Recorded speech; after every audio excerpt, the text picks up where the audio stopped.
Porokhane Couture kër jeeg yi ak gentleman yi ku bëgg lu baax demal fi nga xam ne mooy Porokhane Couture ay yére ay dàll ay accessoires yu am classe waaye yemul foofu rek madame Ndiaye nee na xale bu jigéen bu bëgg xeeñ lu neex bëgg def fraîche def jongoma demal ci cosmétique bi mu jaay la ay parfum de haute gamme sa gamme yi nag benn la fi.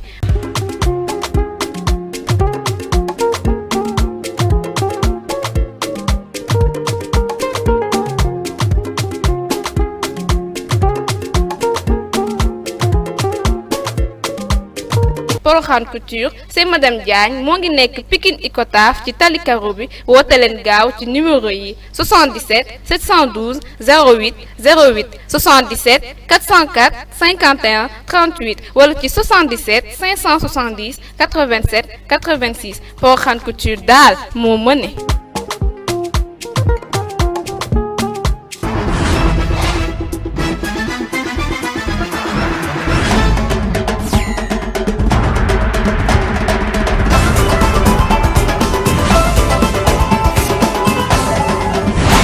asalaamaaleykum chers fidèles téléspectateurs Oxy7 TV ñu ngi leen di nuyu di am mbégte ak contentement bu baax a baax di leen indilaat seen émission bii di ci laa bokk ginnaaw 5000 aar yu mu def yëpp nag mu nekkoon artiste bu complexe ba pare tamit wax nañu jaaram ak yëpp tey nag ñu ñëw fii nag chez madame Diagne Porokhane Couture ñu ñëw nag fekk fi ki nga xam ne mooy borom këram de Khadim Diagne Khadim ñu ngi lay nuyu.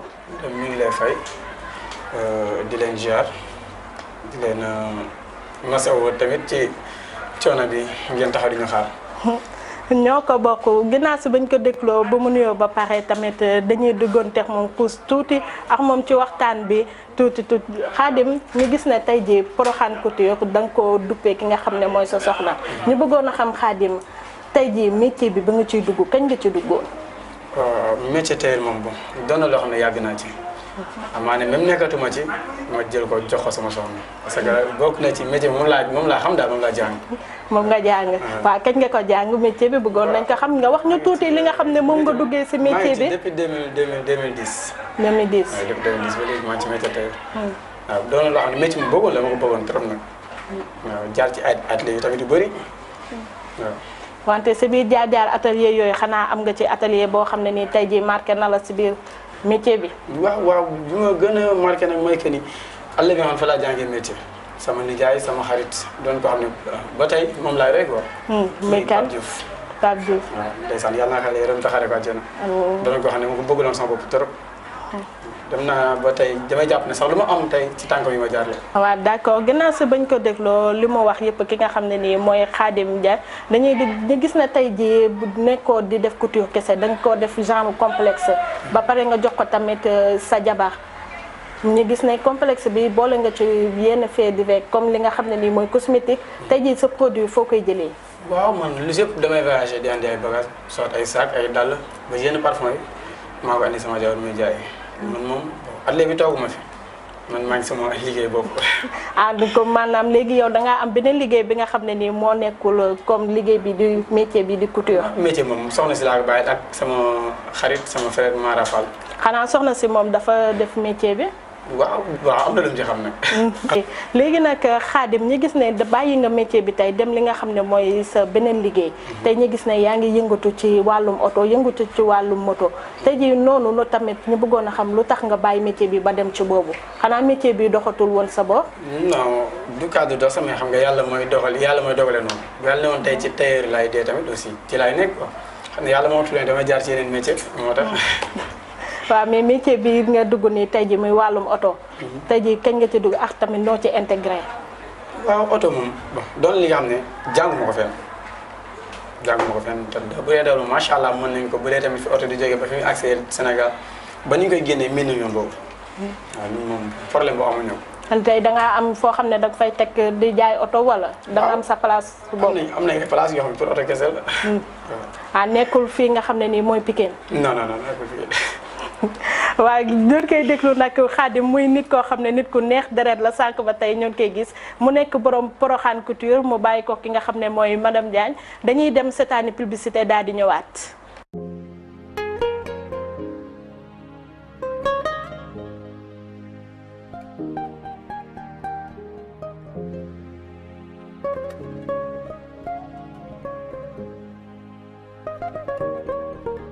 Porokhane Couture kër jeeg yi ak gentleman yi ku bëgg lu baax demal fi nga xam ne mooy Porokhane Couture ay yére ay dàll ay accessoires yu am classe waaye yemul foofu rek madame Ndiaye nee na xale bu jigéen bu bëgg xeeñ lu neex bëgg def fraîche def jongoma demal ci cosmétique bi mu jaay la ay parfum de haute gamme sa gamme yi nag benn la fi.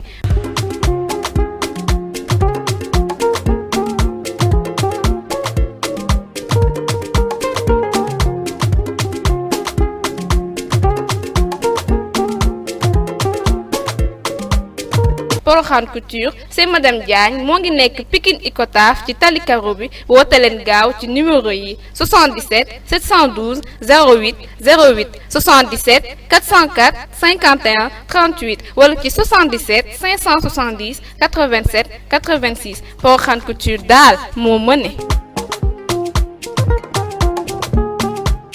gis nañu loolu mooy Porokhane Couture publicité baa ngi noonu mu doon suñu sponsor leader fii si Oxy7 TV toujours yéen a ngi seen émission ci laa bokk di nekk émission boo xam ne nii ñëpp ci la ñu bokk émission bi wax naa leen ko émission bi ñëpp lay laal tey jii gis nañu muy couturier di Khadim Diagne tey Khadim Diagne sànq dinaa delluwaat tuuti ci sa idole bi tey sa idole bi tey ba nga gëm ko tey ba nga nekk di ko roy toujours gannaaw si bu mu dëddoo sax toujours yaa ngi koy roy tey sa idole bi lan la def si yow en plus loo gis ci moom ba nangu koo royee nii.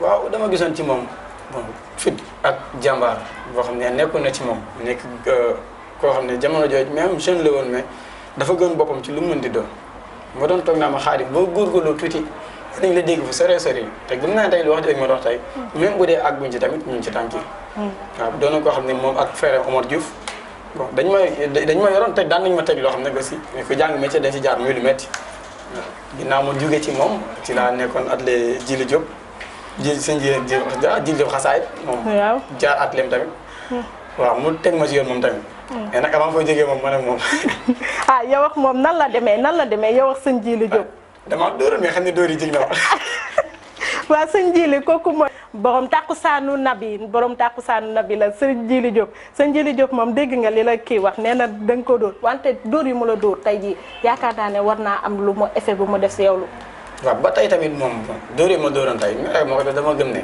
sama dëgër bopp la woon te man dama mos a ës dama mos a dëgër bopp. ah loo def kon ba mu dóor la kon. affaire politique yi rek bul seen dem ma sol seet ñu joxoon 2000 ma dem ñoom escanté métti mais nag ku baax la woon moom que frère am di maa ngi koy nuyu. xanaa da ngaa bàyyi woon liggéey bi nga xam ne nii moom nga waroon a def daal di dem. waaw daa daggoon ay tubaab ba pare teg ma war koo ñëw jox ma 2000 ma dem parce que boobu métti woon na daal. ah boobu yaa ngi woon si jàngu métier. nekk xale bu góor. ba maa ngi woon jàngi métier man ak Mara. nga fa nekk ay ñoom Ablaye Gueye saa xombal ñun ñëpp moom doonoon benn groupe bu neex tamit jaarale macha allah.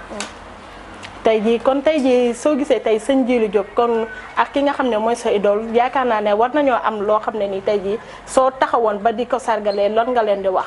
waaw dama leen di jaajëfal rek di leen wax ni bon di leen ñaanal gudd fan ak wér daal di leen ñaanal gudd fan di leen ñaanal wér ñu dund ñoom ba fekkee sunu njëriñ ak sama bàjjen tamit Jabu Ndiaye borom golf maa ngi koy nuyu lu bëree bëri. waaw kan mooy Jabu Ndiaye. sa biir moom atelier boobu laa mujjee jaar.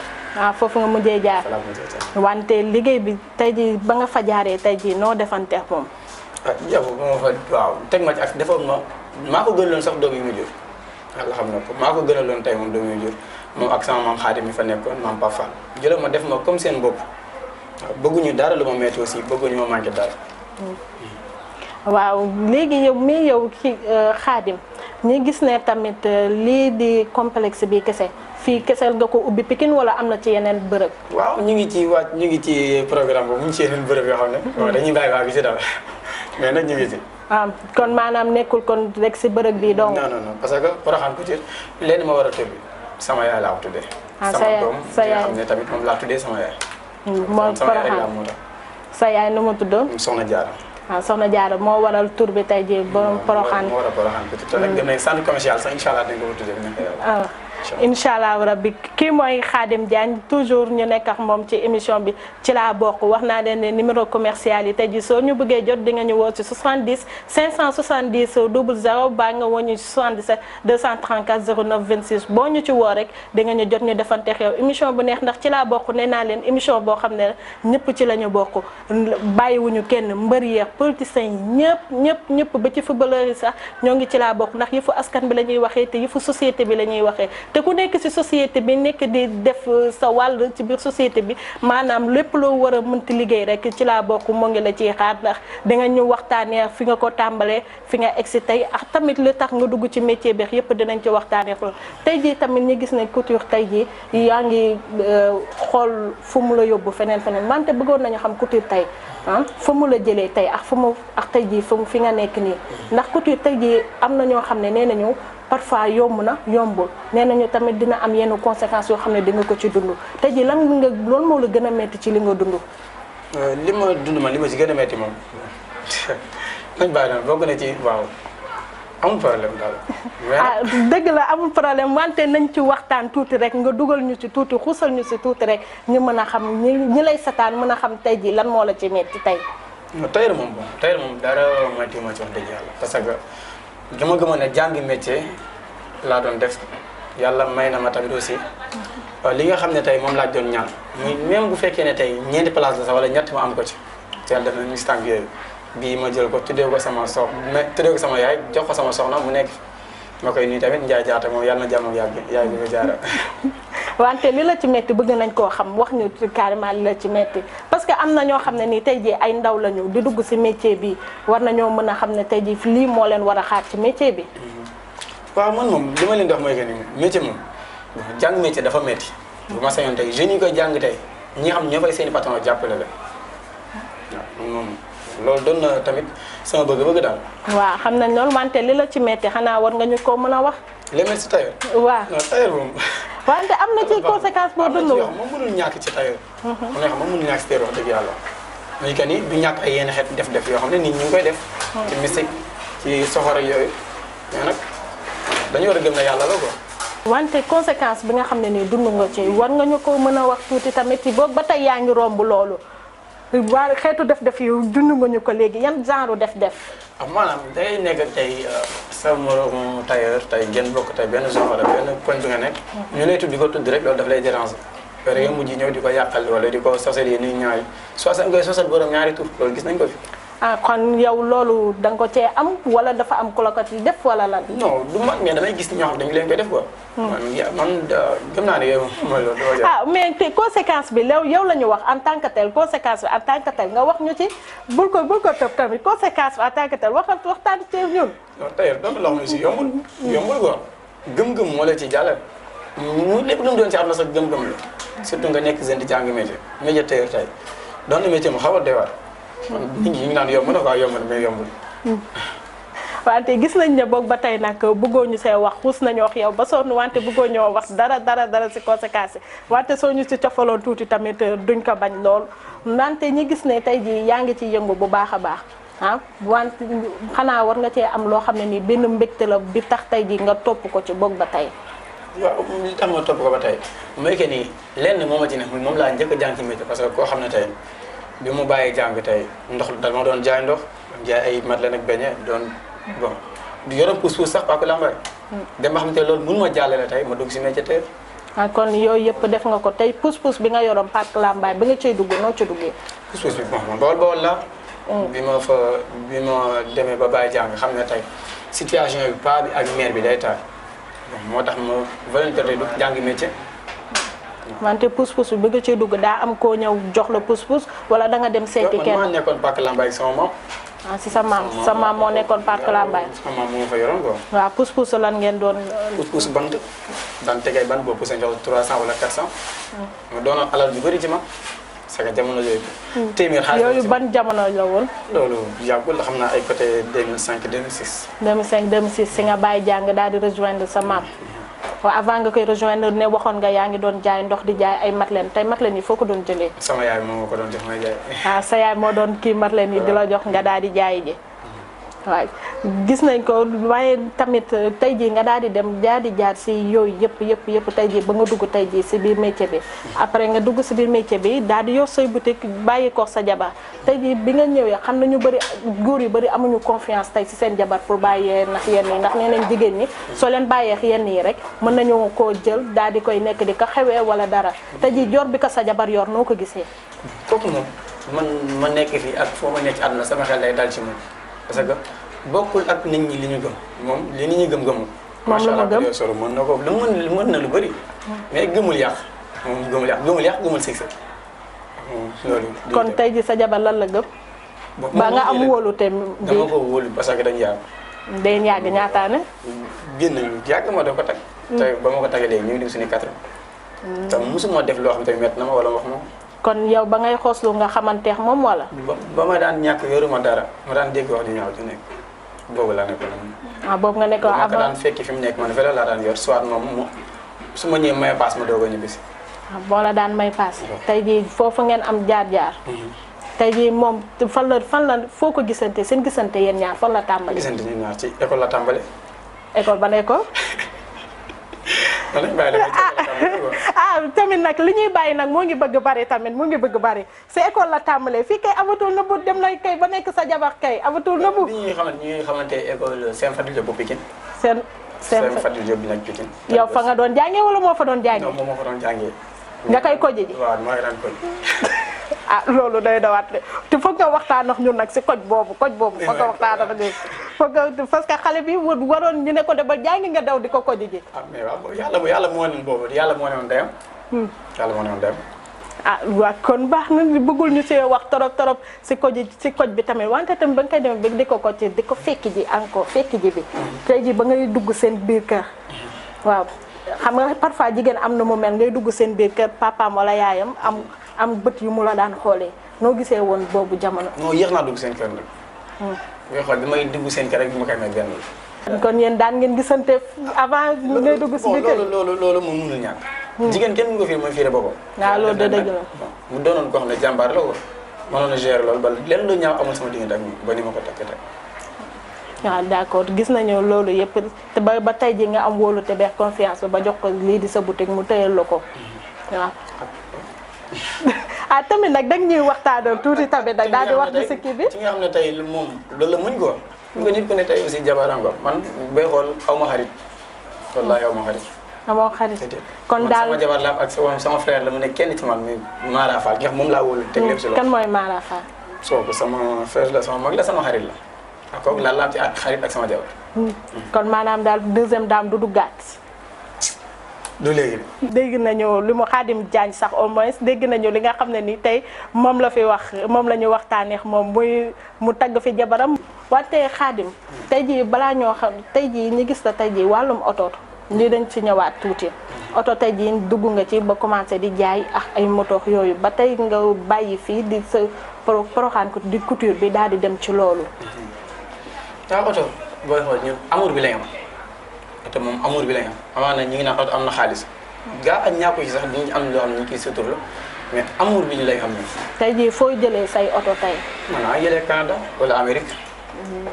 tey yaay voyagé di dem wala da ngay toog fii di commandé wala lan. bu dee yeneen dëkk nag ma voyagé de mais bu dee yeneen dëkk itam dañuy commandé ma ñëw ma géré ko fi. waaw tey jii loolu daal nga xam ne moom nga am tey jii li nga xam ne mooy sa business su bopp daal di bàyyi business bi sa jabar. waaw business boobu moom sama business bopp la loolu moom. maa ki nga xam tamit mooy sama frère Mara ñun ñoo ànd ci loolu. yéen ñaaree ànd daal si business bi. daal di bàyyi fii sa jabar. waaw dégg nañu kooku mooy Khadim Diagne toujours li ma leen ko waxee rek fii si seen émission ci laa bokk mu nekk nag nit ku neex deret ñu fekk si ko fii si palaasam borom Porokhane Couture di ñaw yu rafet tamit ñu gis ne ñawam yi tamit su la ñawalee ba pare dina la jox ay dàll jox la saak moom lépp li nga xam ne nii mooy li jigéen wala góor wala jëfandikoo rek moom moo ngi ci bàyyiwul dara di nekk benn entrepreneur di jeune tamit entrepreneur fii ci Pikine Texaco tey jii fii nga soxee ko yow Khadim. Pikine juddoo ma fi nag mais fi laa yoroo. fii nga yoroo moo waral sa sanc bi fii tey. waaw moo waral sama sanc. tey jii ba nga fiy sanc tey jii fii nga ko dangaa toog xalaat ne man Pikine laa am pour sancee fi wala xalaat nga ne war nga ko woon a mën a sancee feneen fu dul Pikine. dama gëm ne lépp lu may def muy wàllum tailleur mi métier nga xam moom laa jàng préféré mooy tailleur su ma koy sanc Pikine laa koy njëkkee. Pikine daal nga opté fi laa defee lépp daal. fii nga defee lépp comme jàngu métier bi. fi laa jàngee métier fi laa foowee fi la ma lépp arrivé tamit. fi la lépp arrivé comme. waaw ci lu neex ak lu naqari yëpp. waaw Khadim tamit dangay wax daal di jéem ñëw wax tuuti tamit c'est sa bopp. koo gis sax am na jaar loo gis ci àdduna ak koo gis am na ay jaar-jaar. amaana tey jaar nañ ci côté yu métti daal. wante côté yu métti yooyu laaj nañ la ko ba sonn jaar côté yu métti yooyu da ngeen ciy wax tuuti tamit ñi la bëgg a xam daal di xam ne carrément Khadim tëbul rek daal di dugg daal di am li mu am tey macha allah. waaw man li ma am tey damay gëm ne li si man damay gëm damay teg ne damay bàyyi ne damay gëm ne yàlla la quoi. waaw damay gëm ne yàlla moo dogal loolu. waaw d'accord toujours gis nañ ko ne moom cappaandaw ji nag émission bee ngi ci cappaandaw ji waxtu bi xoj nañu dañuy jox rek Khadim mu daal di tàggatoo ak yéen Khadim looy tàggatoo tey ji ak say fidèle cliente ak ñi nga xam ne ñoom ñoo lay seetaan tey ji ku doon ñëw nan lay def ba daal di ñëw si place bi ak yëpp. waaw place bi moom mu ngi nekk Pikine Texaco ci tali karo bi ki fa nekk di sama soxna di sama xarit di sama lépp muy madame Diagne Ndeye Fatou Ndiaye ak sama frère moo fa nekk Mara Fall di leen nuyu itam di leen jaajëfal di leen masaw leen xam ne yor place yombul waaw yor place yombul surtout nga jiite ay jeunes doon na lu jafe mais di rafetlu seen taxawaay di leen ñaanal tamit jàmm ju bëri di nuyu waa ak 7TV di leen sant di leen gërëm di rafetlu seen taxawaay di nuyu Jili Diop borom Jili Diop xasaayit borom dóor yi dóoram bi sama fii dagg waaye nag. bu sa foofu dagg Jili tamit dafa lu rafet de borom takkusaanu na bi moom. waaw di leen ñaanal gudd fan ak wér waaw di ñaan Sénégal yàlla na fi jàmm yàgg. yàlla na fi jàmm sax. amiin waaw télé ak 7TV tamit bokk télé yoo xam ne tey dina gën a sii ci àdduna waxuma ne Sénégal si àdduna. amiin daal di nekk benn télé bi nga xam ne ni tey ji moom la monde bi ñëpp di xaar. loolu incha allah day am.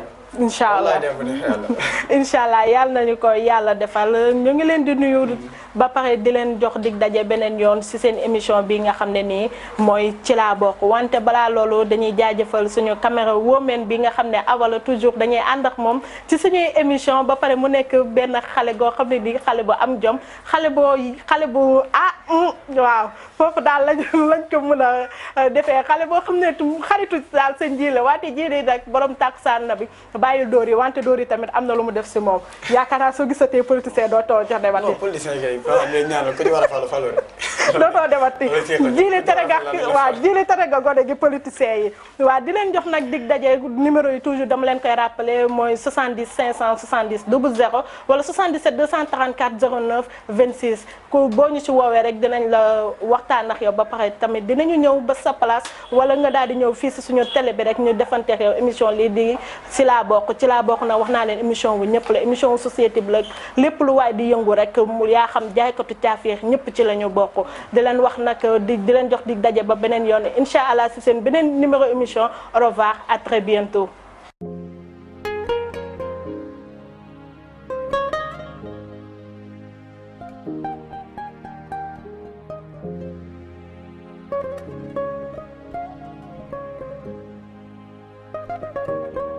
Porokhane Couture kër jeeg yi ak gentleman yi ku bëgg lu baax demal fi nga xam ne mooy Porokhane Couture ay yére ay dàll ay accessoires yu am classe waaye yemul foofu rek madame Ndiaye nee na xale bu jigéen bu bëgg xeeñ lu neex bëgg def fraîche def jongoma demal ci cosmétique bi mu jaay la ay parfum de haute gamme sa gamme yi nag benn la fi.